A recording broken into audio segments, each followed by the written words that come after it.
한나가 이제 사무엘이라는 아기죠. 아기가 젖을 후에 그가 서원 기도한 대로 사무엘을 데리고 올라가서 하나님께 드리고, 그리고 이제 한나는 집으로 내려옵니다. 하나님께 기도해서 얻은 그 사무엘을 하나님께 드리기로 약속했기 때문에 그 약속을 지키며, 그리고 하나님께 우리가 감사하며 노래하는 것을 우리가 살펴봤습니다. 하나님께 노래하고, 그리고 11절에 그 엘가나 남편과 함께 자기 집으로 돌아가고, 아이는 사무엘은 제사장과 함께 있으면서 여호와를 섬겼다, 그렇게 얘기합니다. 바로 이어서 엘리는 이제 두 아들이 비느하스와 홈리와 비느하스라는 두 아들이 있었는데 제사장의 모습이 어땠는가라는 것이 이제 본격적으로 나오죠. 여러분, 우리가 좀 한참 전에 사사기를 살펴봤는데 사사기에 이어지는 시대상이죠. 사사기의 마지막 부분도 우리가 살펴보지 않았습니까? 제사장에게 첩이 있고 그 첩을 찾으러 갔다가 첩은 또 죽고, 그리고 12토막 내서 12지파로 보내자 각 지파 간에 전쟁이 일어나고 한 지파를 다 죽이고 한 지파가 없어질 위험에 처하자 옆에 있는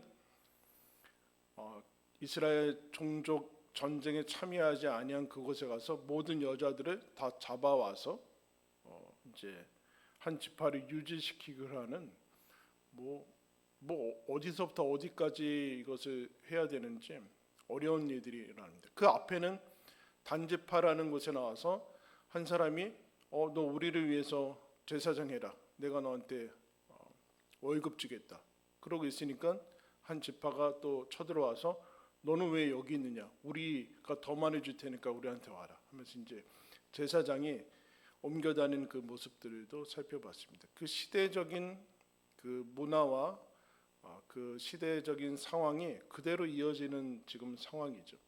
여전히 제사장은 있었고 제사는 있었습니다. 그 속에서 하나님이 사무엘이라는 한 아이를 통해서 이스라엘의 새로운 역사를 시작하는데, 어쨌든 엘리와 그 제사장의 그 모습들은, 엘리는 앞에서 살펴본 것처럼 뭐 별다른 이상이 없어 보였는데 이제 그렇지 않고 엘리의 두 아들들을 보면은 이제 12절에 엘리의 아들들은 행실이 나빠 여호와를 알지 못하더라. 그럼 지금 엘리의 엘리의 두 아들들은 당연히 한 지파에서 계속 제사장이 이어지는 거기 때문에 제사장이죠. 그 하나님의 이제 언약궤가 있는 거기에서 하나님을 섬기는데 여기에서 하나님을 알지 못한다. 기적이죠, 여러분, 기적.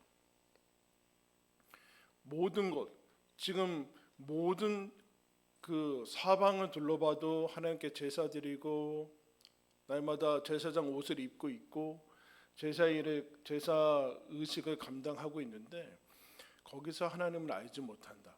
이럴 수 있는가? 그럴 수 있다. 그럴 수 있다. 조건과 보이는 가시적인 환경은 우리의 신앙과는 관련이 없다를 뜻하고 있습니다. 더 나아가서 어떻게 하는가? 그게 13절부터 나와 있죠. 하나님의 이스라엘 백성들이 제사 드리고 오면 제사장들은 먹을 수 있는 하나님이 허락하신 음식이 따로 있었습니다. 즉 제사 드리고 난 다음에 먹을 수 있는 부분이 정해져 있고, 번제 같은 경우는 먹을 수 없죠. 다 태우는 거니까. 먹을 수 있는 부분을 정해 주셨는데 이들이 어떻게 합니까? 큰 갈고리 가지고 가서 푹 찍어 가지고 아무거나 나오면 이제 뭐 그 정도까지 뭐 그럴 수 있다.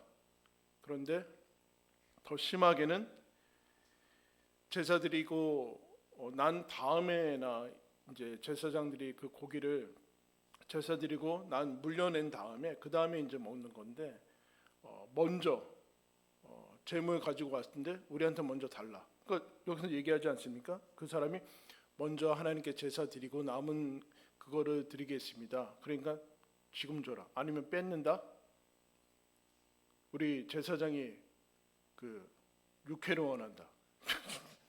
그 진짜 이거 난 나의 것을 원한다.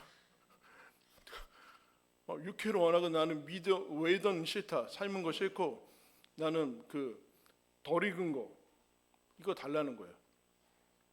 하나님께 드리는 제물과 이 제사 드리는 것이 그들에게는 그냥 하나의 고기밖에는 보이지 않는 그런 모습을 이제 보게 됩니다. 이 사무엘과 엘리의 두 제사장 두 아들을 비교하면서 나오는데, 이 사람들이 조금 시간이 지나고 22절에는 이렇게 더 이제 변질이 됩니다. 22절에 엘리가 매우 늙었더니 그의 아들들이 온 이스라엘에게 행한 모든 일과 회막문에서 수정들의 여인들과 동침하였음을 듣는다. 이제 어느 정도까지 가는가?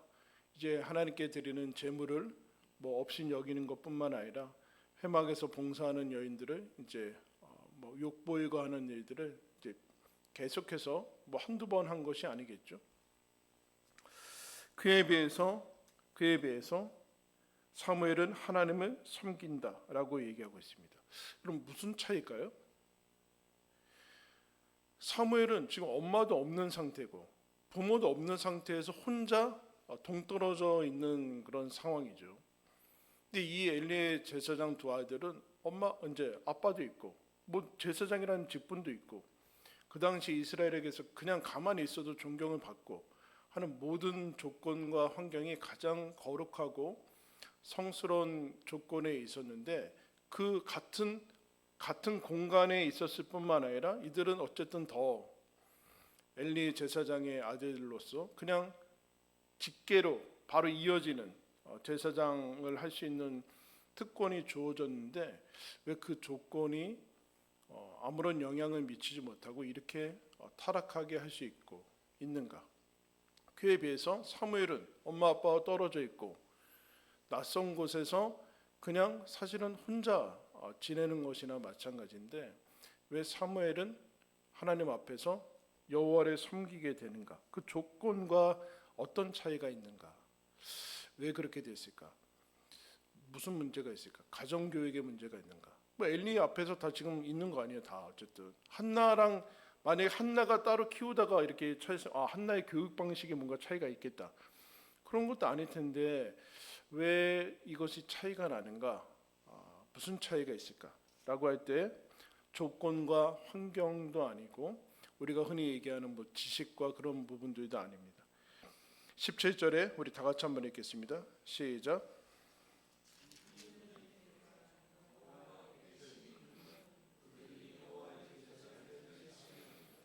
엘리 제사장 두 아들이 이렇게 하는 이유는 왜 그러는가? 고기를 먹고 싶어 하는 것이 아니죠. 고기의 문제가 아니라, 식욕의 문제가 아니라 여호와의 제사를 멸시했다. 멸시했다라는 것이 뭘까요? 하나님을 멸시했다. 하나님이 살아계심을 안 믿는 거죠. 하나님의 살아계심을 믿지 않고 있는 것이죠. 하나님을 믿지 않는다는 것을 넘어서 그 전 단계는 어떻게 되는가? 하나님이 있는 게 싫은 거예요.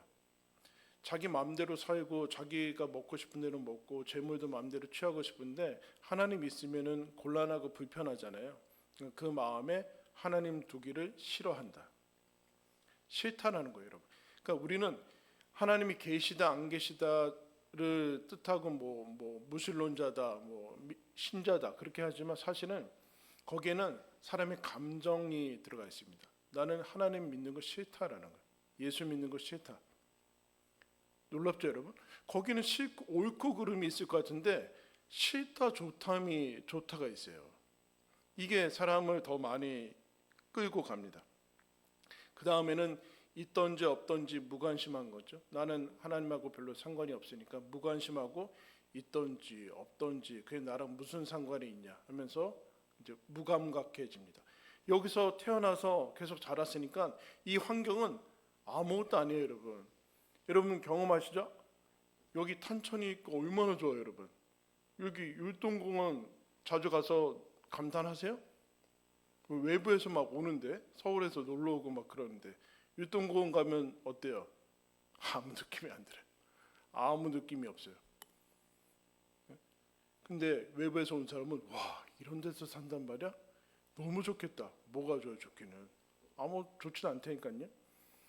지금 내면이 죽어가고 있으니까 외적인 것은 아무런 상관이 없습니다. 그럼 믿음은 뭘까요, 여러분? 하나님이 계신 것을 인정하는 것. 하나님이 계신 것을 인정하는 것을 넘어서 그게 좋고 하나님이 계심을 인정하는 것 자체가, 하나님이 살아계심을 인정하는 것 자체가 믿음의 기초인데, 그건 뭘까요? 그래야지만 하나님을 존중할 수 있어요. 이 사람들은 하나님을 멸시하고 있습니다. 그런데 이것은 2차적인 반응이죠. 이 사람들이 하나님을 존중해야지 하나님, 없던 하나님이 생기는 게 아니잖아요. 하나님이 계시니까 존중하라는 거죠. 여러분, 우리가 앞에 있는데 우리를 존중하지 않을 때 우리는 무시당하고 무시한다고 생각합니다. 무시는 뭘까요? 내가 분명히 있는데, 내가 인간이고 존귀한 가치 있는 인간인데 나를 그렇게 생각하지 않을 때 우리는 그를 무시한다라고 생각합니다. 그런데 이 사람들이 어떤 이제 나중에 하나님의 사람이 엘리야한테 와서 이런 얘기를 해요. 27절에 하나님의 사람이 엘리에게 와서 그에게 이르되 여호와의 말씀에 너희 조상의 집이 애굽에서 바로의 집에 속하였을 때 내가 그들에게 나타나지 아니하였느냐. 이스라엘 모든 지파 중에서 내가 그를 택하여 내 제사장으로 삼아 그가 내 제단에 올라 분향하며 내 앞에서 에봇을 입게 하지 아니하였느냐. 이스라엘 자손이 드리는 모든 화제를 내가 내 조상의 집에 주지 아니하였느냐. 하나님이 은혜가 너희들한테 있지 않았냐. 너희들이 출애굽해서 무슨 여러분 제일 좋은 민족을 뽑은 게 아니잖아요. 제일 수가 적고 그 중에서도 노예인 민족을 뽑아서 그 전에 400년 전에 아브라함한테 약속한 것을 이루시려고 제 수요가 적은 민족, 제 별 볼 일 없는 민족을 하나님의 백성으로 삼았고, 그 중에서도 뽑아서 12지파 중에서 레위 지파를 제사장, 하나님의 일을 직접적으로 섬길 수 있는 지파로 뽑지 않았느냐. 내가 너희에게 은혜와 구원과 선물을, 은총을 이미 주지 아니했느냐. 그런데 너희들은 29절에 어찌하여 내 처소에서 명령한 내 제물과 예물을 밟느냐. 왜 무시하느냐. 내 제물과 제사와 예물을 무시하느냐. 무슨 뜻일까요? 소중한 것을 모르는 거죠. 소중하게 생각하지 않은 거예요. 구원받은 거, 그 중에서도 구별해서 제사장이 돼서 제사를 드리게 된 거 소중하지 않은 거예요. 별로 하고 싶지 않겠죠? 하고 싶지 않을 수도 있겠습니다. 소중한 것을 모르는, 이게 비극이죠. 소중한데 소중한 것을 모르는 거, 이게 비극이에요. 그 다음에 어떤 비극이 일어나는가? 너희들은 왜 내 제물과 예물을 밟으며 너의 아들들을 나 하나님보다 더 중히 여겼느냐. 이렇게 얘기하고 있습니다. 너는, 엘리는 아무 잘못이 없는 것 같은데 그렇지 않고 너는 하나님보다 너희 자식들을 더 소중히 여겼다. 우상 숭배죠. 사실은 2계명, 우상을 만들기 전에 1계명이 이제 어겨지는 거죠. 다른 신들을 내게 두지 말라 하는데 아들들은 신으로 섬기니까 하나님이 당연히 없어지고 이들은 이제 우상 숭배하게 되는 것을 봅니다. 중요한 것의 순서가 바뀌는 것을 우상 숭배라고 하죠. 중요한 것의 순서가 바뀌는 것. 하나님이 없지는 않아요. 제사를 안 드리는 것도 아닙니다. 그러나 순서는 바뀌었어요. 엘리에게 있어서는 자식이 우선이었고, 자식들은 당연히 하나님은 이제 안중에 없는 것이죠. 물어야 됩니다. 내가 소중하게 생각하는 대상은 무엇인가? 가장 소중하게 생각하는 대상은 누군가? 그게 하나님이 아니라면 결국에는 그 대상이 내 신이고 우상 숭배하는 길로 빠집니다. 그러면 어떻게 되는가? 로마서 1장에서 이렇게 얘기합니다. 하나님을 알되 하나님을 영화롭게 아니하고 감사하지도 아니하면 그 생각이 허망하여지고 어두워진다. 하나님을 아는데 하나님께 대한, 하나님이 모든 것을 주시지 않았습니까? 은혜를 주셨는데 감사하고 영화롭게 돌리지 않고 그 마음에 하나님 두기를 싫어하고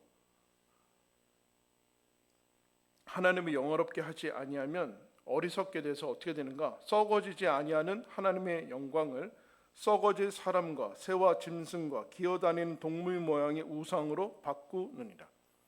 썩지 아니할 하나님의 영광을 썩을 것들로 바꾼다. 하나님께서 그래서 피조물을 조물주보다 더 경배하고 섬기게 된다. 그렇게 얘기하고 있어요. 피조물을, 보이는 그게 사람이든 동물이건 간에 하나님보다 더 섬기게 되는 이유는 그 앞에 증상들이 나타나죠. 하나님을 알되 하나님께 바른 반응을 보이지 않는다. 엘리의 두 아들과 사무엘이라는 이 이제 사람을 비교하는데 왜 그렇게 됐는가? 조건의 차이가 아니다. 환경의 차이도 아니다. IQ의 차이도 아니고 부모 교육의 그런 것의 차이가 나지 않는다. 사람은 그런 것에 있어서 이 차이가 나도록 하나님이 만들지 않았다. 어떤 것에 차이가 나는가? 하나님에 대한 태도에 대해서 차이가 납니다. 그러면서 30절에 하나님이 이렇게 얘기해요. 이제 나 여호와가 말하노라. 후반절에 결단코 그렇게 하지 아니하리라. 나를 존중히 여기는 자를 내가 존중히 여기고 나를 멸시하는 자를 내가 멸시하리라. 하나님이 하나님에게 대해서 하나님을 존중히 여기는 자를 존중히 여기고 하나님을 경멸하는 자를 멸시하리라 라고 얘기하고 있어요. 여기 걸리죠, 여러분. 이런 말씀이 이거 조건부 같잖아요. 하나님도 결국에는 하나님한테 잘하는 사람만 이렇게 잘해준다는 얘기인가? 그런데 여러분 아까 얘기했죠. 언제나 우리의 반응과 그것은 2차적인 거예요. 2차적인 이미 주어진 선물과 은총에 대한 반응이지, 마치 우리가 먼저 하나님께 뭘 드리면 하나님이 나를 대우해 주시고 그런 부분이 아니라 하나님이 이미 우리를 대우를 해 주셨어요. 여러분 엘리 제사장이 여러분 피 끓는 기도로 두 아들을 얻었습니까? 아니지 않습니까? 한나는 그야말로 엄청난 기도 가지고 될지 안 될지도 모르는 거 가지고 서원해서 아들을 얻었어요. 엘리는 여러분 뭐 요청하지도 않았는데 얻지 않았습니까? 얼마나 큰 은혜입니까? 그런데 놀랍게도 여러분 쉽게 얻으면 고마운 줄을 몰라요. 놀랍죠? 본인이 노력해서 얻은 거 아니지? 그 한나도 걸릴 위험성이 있어요. 왜? 내가 기도해가지고 엄청나게 신앙적으로 노력해서 얻었다라고 우길 수 있는데 한나는 거기에 걸리지 않았습니다. 이스라엘 엘리는 제사장, 이스라엘 백성뿐만 아니라 제사장에 대한 이 은총과 선물에 대한 반응을 하나님이 요구하시죠. 그럼 이것 자체가 은혜예요. 하나님은 부족한 게 없거든요. 삼위일체 하나님만으로 충만해요.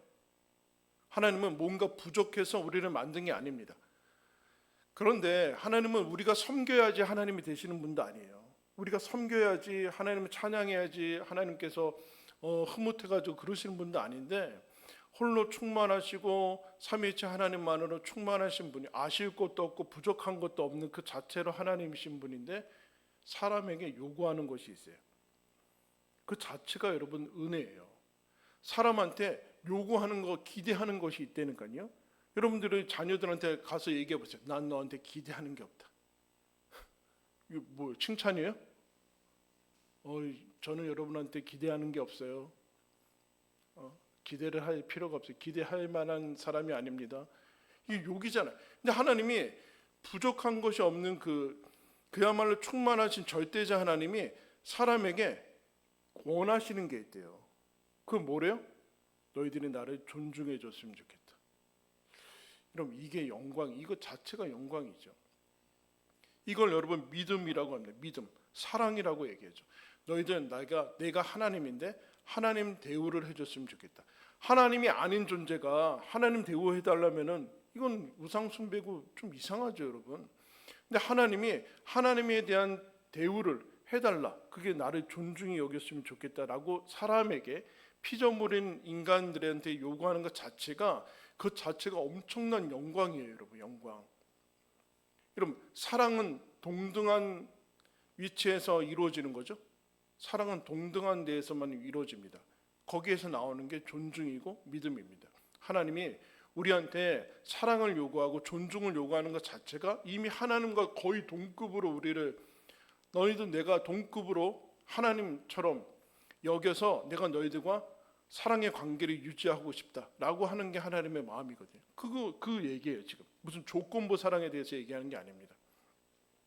그것에 대해서 엘리와 엘리 두 아들들, 이스라엘 백성 전체가 망각하고 있는데 18절에 보면은 사무엘은 어렸을 때 세마포 에봇을 입고 여호와 앞에서 섬겼더라. 에봇이라는 것은 그냥 제사장들이 그 제사 의식을 하고 하나님 제사장 직분을 행할 때 입는 겉옷인데, 이제 하나님께 사무엘을 드렸기 때문에 한나가 어떻게 세마포 옷을 입게 됐는가라고 할 때 19절에 한나가 매년 드리러 올라갈 때마다 옷이, 아이가 자라겠죠. 그러니까 조금씩 크게 해서 아주 세마포 간단한, 원래 에봇에는 12개 보석이 박혀 있어요.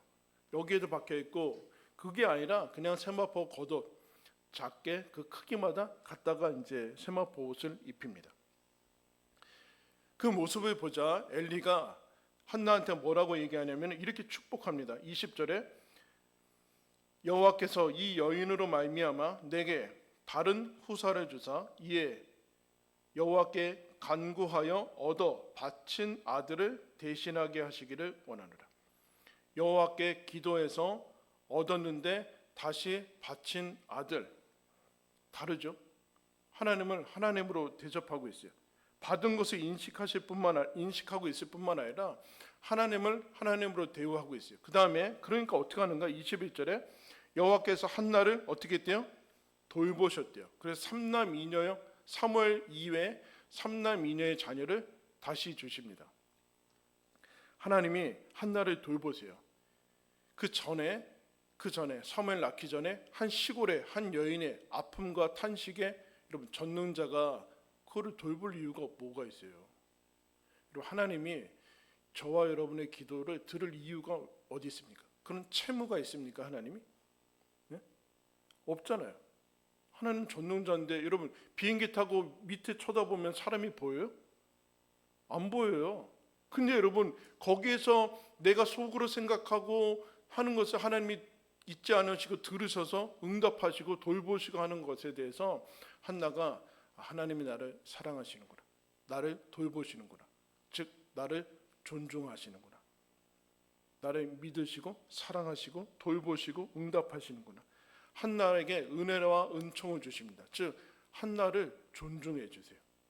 한나의 그 작은 아픔들도 존중을 해주세요. 거기에 한나가 응답을 하는 거죠. 한나가 먼저 뭘 해가지고 하나님한테 받는 게 아니라 하나님이 먼저 응답을 해주시고 하나님이 먼저 은총을 주신 다음에 거기에 다시 반응하고 응답하는 그것이 인생의 모습이고 제대로 응답하는 것을 우리는 믿음이다라고 얘기합니다. 그러면 어떻게 한나가 응답을 하고 사무엘이 응답을 했는가? 거기 보면은 이 엘리의 제사장들의 아들들을 뭐라고 합니까? 여호와 앞에서 죄가 심히 크다 그렇게 얘기하세요. 그러면서 여호와를 알지 못했다. 그러면서 18절에 사무엘을 여호와 앞에서 섬겼더라 그렇게 얘기하고 있고 21절에 여호와 앞에서 자라니라. 그럼 여호와 앞에서 엘리 제사장들과 엘리 두 아들들도 다 거기 있었다니까요. 성막 있는데. 근데 사무엘은 여호와 앞에서 자랐다 이렇게 얘기하고 있어요. 여호와는 어디 계시는 거예요? 이 여호와 앞이라는 이 공간은 어디예요? 가시적인 공간 아니죠? 가시적인 공간 아니에요. 엘리와 엘리 제사장이 훨씬 종교적인 영향을 받을 수 있는 환경에 훨씬 더 가까이 있어요. 그런데 그거 아니다라는 하나님의 임재라고 얘기하는 즉 믿음 안에서 살았는데 하나님을 의식하고 인식하고 있는 것이다. 하나님을 즐거워하고 있는 것. 이게 여러분 믿음이죠. 하나님을 신이 계시다라고까지만 가면 종교예요. 그렇지 않고 하나님이 지금 여기 계시고 내가 하나님 앞에 있다. 그리고 더 나아가서 그것을 즐거워하는 것. 그래서 인간에게 있어서 인간 누구에게나 가장 중요한 그리고 가장 소중한 환경은 하나님의 임재다. 근데 여러분 여기 다 하나님 계세요. 여기도 계시고 저기도 계시거든요. 그 임재 얘기하는 건 아니죠. 하나님이 실제로 여기 계셔서 나를 바라보시고 나를 돌보시고 사랑하시는 것을 실제로 믿느냐 안 해요. 그러면서 아까 27절에 하나님의 사람이 엘리야한테 이런 얘기했어요. 너희 조상의 집이 바로의 집에 속했을 때 이렇게 얘기하고 있어요. 집이라는 단어를 쓰면서 소속에 대해서 얘기하고 있어요. 소속. 그러면서 내가 너희들을 바로의 집에서 꺼내지 않았느냐. 그 다음에 집에 대해서 얘기하지 않고 있습니다. 너희 조상들의 집, 너희들의 거처는 어디에 있느냐. 하나님으로 옮긴 거죠. 하나님의 임재로 옮긴 거예요. 그래서 요한복음 15장에 보면은 포도나무 비유를 예수님이 보여주시면서 내가 너희들 안에 거하듯이 너희도 내 안에 거해라 이렇게 얘기해요. 그러면서 이 거하다라는 것이 단어의 뜻이 머물다, 집으로 삼다라는 뜻인데 직역하면 이렇죠. 내가 너희를 집으로 삼듯이 너도 너희들도 나를 집으로 삼아서 머물러라. 그럼 이게 은유니까 무슨 뜻인가? 라는 것을 이제 설명할 때 24시간 예수님과 함께라는 책에서 이렇게 설명했어요. 우리는 매번 돌아가는 지점이 있다는, 돌아가는 지점. 그러니까 우리는 여러분 하루 여기 교회 갔다가 또 직장 갔다가 어디로 들어가세요? 어디 가요? 서울로 가요? 어디 가는 거예요, 여러분? 집으로 가잖아요. 집. 이 돌아가는 지점이 있는데 정서적으로도 돌아가는 지점이 있다. 사람이 어느 성향이 있어요. 그러면은 뭘 하다가도 항상 이쪽으로 돌아와. 정서적으로. 그리고 여유가 생긴 다음에 하는 지점이 또 있어요. 그 지점. 그리고 의식주 생활의 모든 것들을 넘어선 다음에 내가 돈을 쓰는 지점도 있어요. 그 지점들이 다 있는데 그 지점들, 감정적인 집도 있고 정서적인 집도 있고 여러 가지 집이 있는데 무언가는 집으로 삼고 있다. 근데 거기에 열매가 맺혀 있을 것이다. 어떤 열매든 간에 집이라는 곳에 열매가 맺혀 있다. 그 얘기를 이제 하는 거. 즉 너희들이 가장 소중하게 여겨서 늘 돌아가는 그 지점이 어디에 되냐? 그건 하나님이어야만 된다. 사무엘이 지금 그 얘기를 하고 있는 거야. 사무엘이 하나님 앞에서 하나님 앞에서 잘한다는 것은 뭐예요? 다 여기서 잘하는 거 아닌가? 그렇지 않고 하나님을 의식하고 인정하면서 존중하면서 자랐다. 그렇게 얘기하고 있어요. 근데 어린 사무엘이 뭘 알았겠습니까? 근데 엄마로 인해서 엄마가 매년 같이 오면서 너가 하나님께 바쳐졌다. 내가 너를 기도해서 얻었다. 하면서 에봇을 입으면서 근데 어렵죠. 왜요? 보이는 제사장들은 다 그렇게 하고 있는 거 아니에요? 저렇게 하는 건가 보다. 그럴 수 있잖아요. 새 갈고리 와가지고 찍어가지고 와 저렇게 먹는구나. 이렇게 배울 수 있었는데 사무엘은 거기에 같이 따라 들어가지 않습니다. 대단히 어려운 얘기인데 하나님을 존중하는 것으로 나옵니다. 그러면 이 존중하고 있는 이 믿음, 하나님을 존중해서 하나님 앞에서 여호와의 임재를 인정하는 것이 존중하는 거예요. 그래서 이게 존중되지 않으면 내가 여러분들이 어느 상황이든 어느 공간이든 간에 어느 영역이든 간에 하나님 앞에 있다라는 것을 인정하지 않으면 거기가 여러분들이 타락하는 지점이죠. 늘 넘어지는 지점이에요.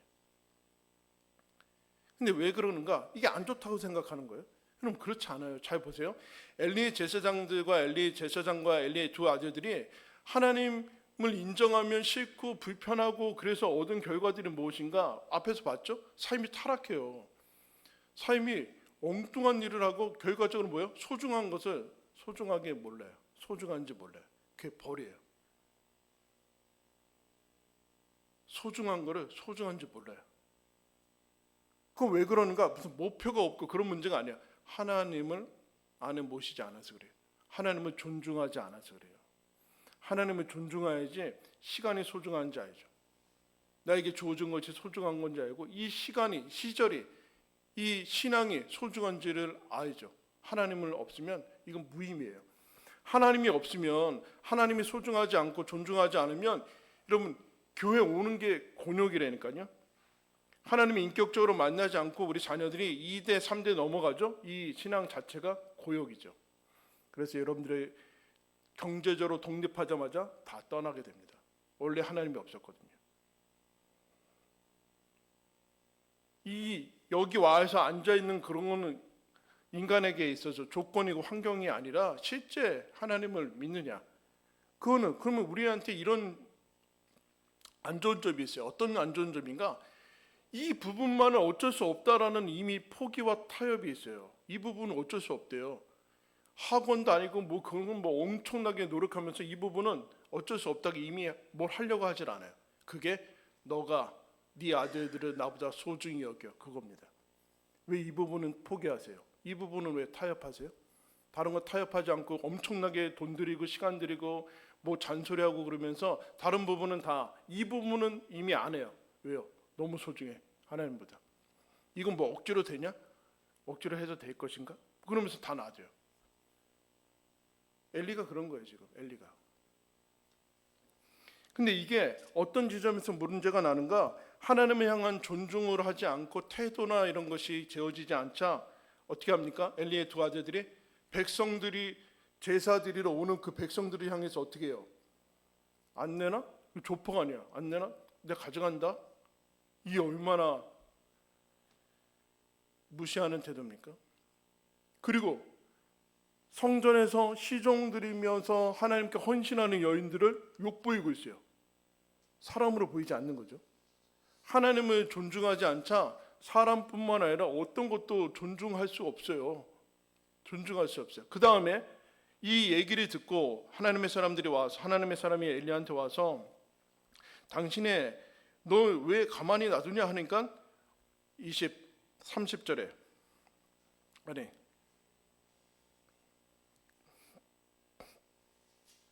25절에 이미 엘리가 소문을 들었어요. 소문을 들었은 다음에 이렇게 얘기합니다. 24절에 내 아들들아 그리하지 말라. 내게 들리는 소문이 좋지 아니하니라. 너희가 여호와의 백성으로 범죄하게 하는도다. 사람이 사람에게 범죄하면 하나님이 심판하시려니와 만일 사람이 여호와께 범죄하면 누가 그를 위하여 강구하겠느냐 하되 그들이 자기 아버지의 말을 듣지 아니하였으니 이는 여호와께서 그들을 죽이기로 뜻하셨음이더라. 자, 하나님의 존중함이 사라지자 일반 사람들을 향해서 존중하지 않죠. 오늘 우리가 늘 경험하는 거 아니에요? 사회 나가면 사람들이 그 사람들을 인격으로 대합니까? 그냥 하나의 배경, 그냥 사물로 대하잖아요. 우리를 사물. 그리고 여인들을 향해서 그렇게 대하고 마지막에 부모의 말을 듣지 않습니다. 왜요? 하나님이 없는데 무슨 부모의 말을 들어요? 그럼 하나님은 뭐래요? 죽이기로 작정했다는 뜻이 뭘까요? 이미 회복이 불가능하다. 그 얘기를 하는 거예요. 하나님이 없으면, 하나님을 존중하지 않으면 자기 자신을 존중하지 않죠. 자기 자신을 존중하지 않으니까 자기에게 주어진 모든 시간, 몸 막 굴리겠죠. 당연히 다른 사람도 막 사용할 것입니다. 멸시할 것이고 무시할 것이고 힘 없는 사람들은 억압할 거예요. 그리고 뭐 부모나 그런 게 뭐가 중요해요? 내가 자유가 중요하지. 이게 어느 것에 뿌리가 있는가? 하나님의 어떤 자세를 태하는가의 문제예요. 그런데 결국에는 그래서 엘리야의 두 제사장 아들과 제사장은 결국 나중에 죽는데 그 모든 부분을 소중히 여기지 않아요. 제사, 제사장, 제사일, 그 옆에서 자기가 만난 가족들, 자기가 만나는 사람들 어느 것도 소중히 여기지 않아요. 왜요? 하나님을 소중히 여기지 않아서. 이게 벌이에요. 벌. 그래서 여러분 신앙을 가지면 신앙적으로만 좋아지는 게 아니라 어떤 식으로 좋아지는가? 26절 다 같이 한번 읽겠습니다. 시작.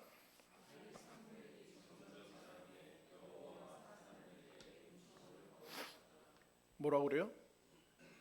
하나님을 존중하는 사무엘 하나님께 그리고 사람에게 더욱 사랑과 은총을 받더라. 하나님에게만 아니라 사람에게 은총을 받더라.